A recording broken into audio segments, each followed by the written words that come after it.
Good morning and welcome to Start Your Day with Dr. A 5-minute inspirational to get your day off to an amazing start and to keep you growing.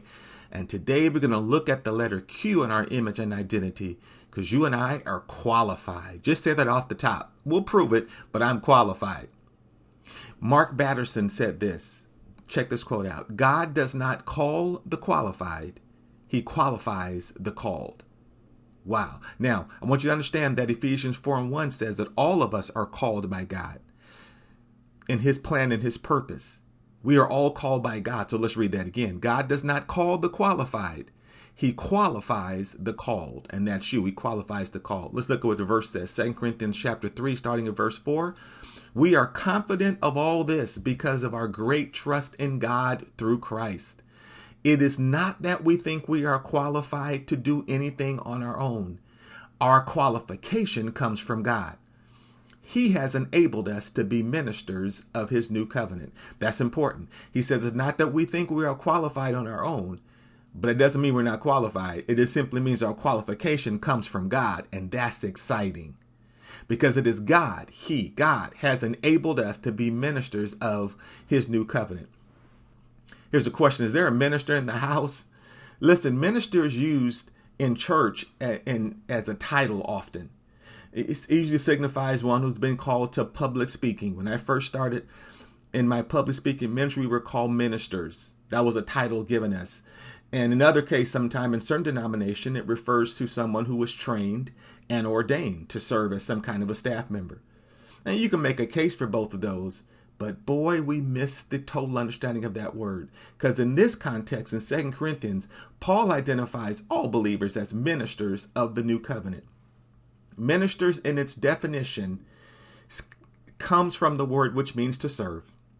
Wherever you're serving, whether it is in church or out of church, you are serving as a minister of Christ. Whatever we do.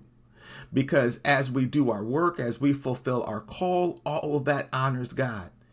So by ministers, Paul is not saying all of us are called to preach or be involved in public ministry, but rather he's trying to get us to embrace our responsibility, our opportunity to live out that incredible call of God on our life wherever we are, in whatever place you are.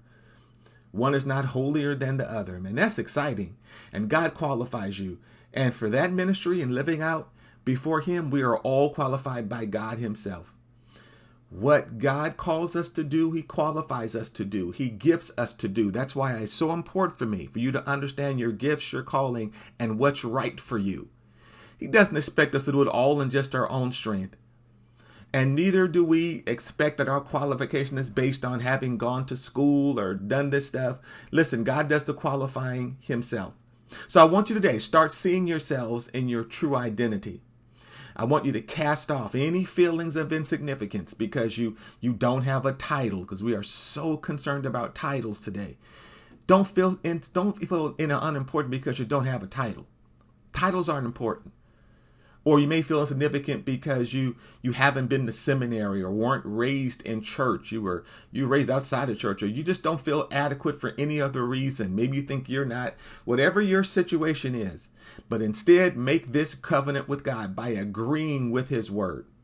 Remember, confess means to say the same thing God says. And God says he has qualified you, not only by his gifts, but his grace, by his supernatural love for you. He has enabled you to do what he's called you to do. So I want you to say, I'm qualified. And today, that's your focus. Think about the fact that you are qualified because of God, what God says, and begin to walk in that. All right. Tomorrow, we're going to go further with this whole idea of qualify. I think it's going to be great. But until then, you can check us out on our website and as well as our Facebook group. And I'm looking forward to seeing you tomorrow here on Start Your Day with Dr. A.